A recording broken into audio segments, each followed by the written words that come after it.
Кыргызстанда Совет бийлигинин саясий курмандыктарын актоо ишине чекит коюлу элек. Көп сырды каткан мурдагы КГБнын архивдери тарыхчылар үчүн дале жабык. Эмне үчүн? Бул ишти аягына чыгарууну көздөгөн мыйзам долбоору мурдагы президент Жээнбековдун кысымы менен парламентте каралбай калган. Эми спикер Нурланбек Шакиев, Жанар Акаев баштаган депутаттар тобу сунуштап чыккан жаңы мыйзам долбоору максатына жетеби? Бул жолу дагы кыргыз бийлигинин Кремлден айбыккан позициясы жазыксыз куугунтукталган ата-бабаларыбыздын атын актоого тоскоол болбойбу? Жаңы мыйзам долбоору эмнелерди көздөйт? Анын жаңылыгы эмнеде болмокчу? Чын эле учурунда актоого жатпаган, дале эл душманы эсептелип келе жаткан басмачыларды же колхоздун мүлкүн уурдоого айыпталып, экономикалык кылмыш менен кесилип кеткендерди дагы актоого мезгил келдиби? Буга чейин эле саясий курмандыктарды актоо иштери жүрүп бүткөн. Эми аны кайра баштоонун кажети барбы дегендер дагы жок эмес.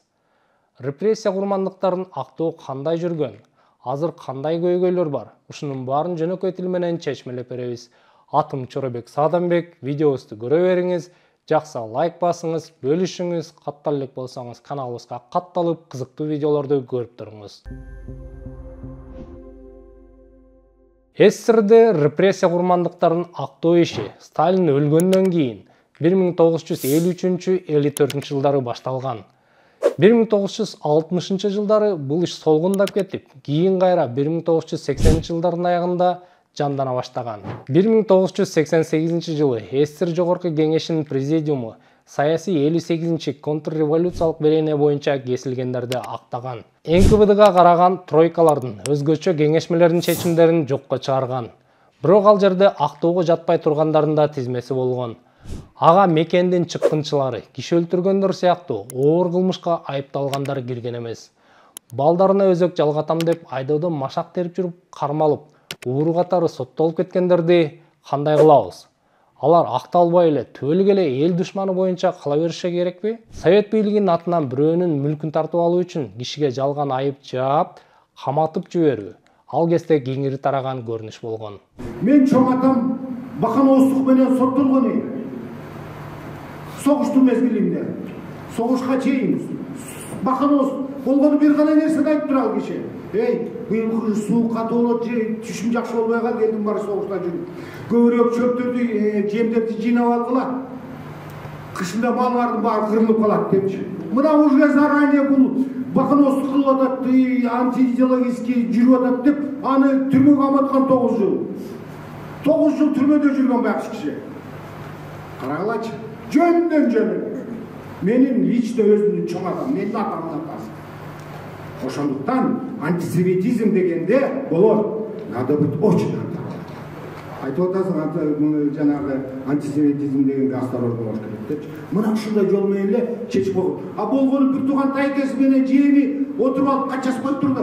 Бул бригадир болуп турат, мына калып чөөлү деп турупчу. Анан тиги бригадирге жок дегенде баягы майгармаган болуп, бармагын жалайт болуп, кичине жеп чөпкө жакыныраак болгон экен деп, аны алып түшүп эмне өзлөрү болуш керек болгон. Мына Кыргыздын көрө албастыгы менен Бақан Остук деген эме менен канчанчы статья болуп кетти. Я ошо менен кеткен болуп. 58 болуп. Эл душманы аталгандардын өзү эле эмес, үй бүлөсү, тууган уругу дагы кошо куугунтукталып, камалып дайыны табылбай кеткен учурлар аябай көп болгон. Менин атам камалгандан кийин анын бир тууган иниси педагогикалык техникумда окуп жүргөн. Аны дагы окуудан чыгарып, айылга жөнөтүшөт. Анан түн ичинде милициягө алып кетет. А киши сүргөнгө кетип, кайра кайтпай калат. Андан башка дагы биздин үй бүлө Москвадан көчүп келип, Шекер айылына. Атамдын аталаш агасы Алымкул деген. Өзүнүн үйүнөн чыгып, анда кичинекей да үйлөр, бир комната. Өзүнүн үй бүлөсүн боз үйгө чыгарып, бизди өзүнүн үйүнө киргизип баккан экен. Ал кишини дагы 2-3 айдан кийин камап коюшту. Анын инисин да камап коюшту. Ошондо мен муну 10 томдуктан издедим аларды. Атамдын бир тууган инисин таптым, Рыскулбекти. Студент экен, антисоветтик ишмердиги үчүн 10 жылга деп. Ал эми белги көп тапкан жокмун. Сыягалар башка статья менен кеткен окшойт. Ошентип биз 30-жылдары атам менен бирге 4 кишиден айрылып калдык. Аны мен ойлойм, дагы изилдесе, ошо кишилердин дагы аты чыкса деп ойлойм. Албетте бул законду кабыл алыш керек. Кыргызстандагы репрессия курмандыктарын актаган жогорку соттун акыркы чечими 1999-жылы чыккан. Жаңы мыйзам долбоору эмнелерди көздөйт? Анын жаңылыгы эмнеде болмокчу? Азыр прокуратурага кайрылып, сотко кайрылып, мына ошентип жанагы эми жөнөкөй адамдар да региондордон келет, кантип ушул саясий репрессияга тартылган деп, же болбосо ушу менин чоң атам болду, реабилитация болду деген кагаз документти алыш үчүн кайда барышын да билбейт. Азыр биз элге туура түшүндүрөбүз. Мына Илимдер академиясынын алдында, Тарых жана археология институтунун алдында комиссия түзүлөт. Ал жерде жогорку кеңеш, укук коргоо органдарынан өкүлдөр, укук коргоо уюмдарынан мына көз карандысыз өкүлдөр болуп комиссиянын курамы аныкталат дагы, өздөрүнүн печати, өздөрүнүн жанагы ыйгарым укуктары болот. Ошол комиссияда каралат. Ошол комиссияга чечим чыгарылат. Жашыруун архивтердин ачылышы менен бүгүн биз кыргыз эл баатыры кылып шайлап жаткан кишилердин айыбы ачылып калса кандай болот? Андай учурларды жаап жашырып коюш керекпи деген суроо дагы жаралбай койбойт. Эми долбоор боюнча жанагы 4-пункт деп атпайбы? Ал мурун жанагындай бир өтө чоң кылмыш кылып анан камалып калгандар акталбайт деп, бул негизинен туура эмес.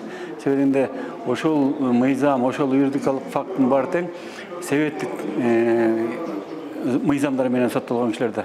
Ал кандай чындап эле күнөөкөр болду, жалган жала менен кетти, аны эч ким билбейт да. Андан тышкары Совет мамлекети бул таптакыр башка мамлекет. Биз андан бөлүнүп чыккан өз алдынча өлкөбүз да. Анан эмне үчүн биз өз алдынча ой жүгүртүп, анализ кыла албайбыз? Кыргыз Республикасында 1994-96 жылдар ичинде 8500ден ашык киши акталып, алардын аты 2 томдук китеп болуп жарыяланган. 2017-2018 жылдары УКМКнын фонддору дагы изилденип, репрессиялангандардын тизмеси 18.000 кишиге чейин жеткен. Алардын ысмын Болот Абдрахманов 10 томдук китеп кылып чыгарды. Бул китепке киргендердин айрымдары гана акталган. Репрессия курмандыктарын актоо мыйзамы алгач 2018 жылы сунушталган. Бирок айрым саясий себептерден улам өтпөй калган. Бул мыйзам долбоорун биз алтын чакылыштын бир нече ондон ашык депутаты чогуу чыгарганбыз, демилгелеп. Анан кийин эң биринчи ошол чыгарып аткандан кийин биз коомдук талкууда болгон. Ошол жерге ошондо коомдук талкууга азыркы биздин ошол белгилүү маркум болуп кеткен адамдар, аталарыбыз Шустан Жакиев, Боло Шамшиевтер катышкан. Анан ошол эле белгилүү адамдар Абдыган Эркебаевтер, тарыхчылар баары келип колдоп беришкен, ушул жерде болгон. Анан ошодон кийин уже коомдук талкууга коюп чыгарарда, анан муну ошол аппарат президент, анан негизги автор Каныбек Иманалиев болчу. Анан мен Каныбек Капашев мыйзам жылдырайлы десем, аппарат президент токтоттурла, Жээнбеков Москвага сапары бар экен, президент ошодон өткөрүп, унчук чыгарбай деди. Анан чыгарбады, кийин эмне болду десем, анан дагы баягындай жеңиш күнүнөн кийин чыгарабыз, ошодон калып кетти да. Анан чыгарайлы Каныбек Капашевич деп кийин айтсам, аппарат президенттин жогорку кеңештеги өкүлү чыгарбагыла деп токтотуп койду да. Анан калып кетти ошойдо.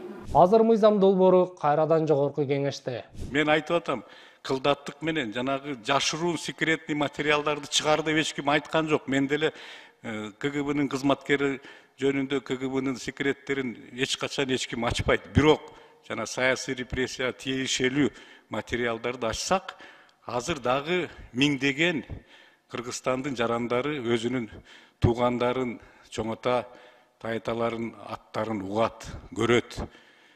Мына мен айтып кетейин, бул жерден 2 жыл мурун жана 10 томдук курмандыктардын китебин чыгардык. Мага жүздөгөн киши, тааныбаган кишилер ыйлап ыраазычылыгын билдирип, китептен тайтамды, атамды таптым деп. Кандай бул жакшы жумуш? Бүгүн бизде деген ошолордун астында биздин парзыбыз ошо да, ошолордун атын унутпай. Бунун эң чоң сабагы, эң чоң максаты бул закондун деле мындай тереңирээк ойлоп көрсөк, урматтуу жолдоштор, бул ошо репрессиядан сабак чыгарып, бүгүнкү муундарыбыз эртең ушундай репрессия болбос үчүн чара көрүшүбүз керек. Эгерде өзүбүздүн тарыхыбызды, ошол репрессиянын себептерин бүгүн билбесек, репрессиялар дагы боло берет. Бул жолу биз ата-бабаларыбыздын атын актоого жаңы мүмкүнчүлүк алабызбы? Бул жолу кыргыз бийлиги чечкиндүүлүк көрсөтүп, жазыксыз куугунтукталгандарды актоо ишин аягына чыгара алат деп ишене туралы. Силер менен мен Чоробек Саадамбек болдум. Эфирде эсенчиликте көрүшкүчө.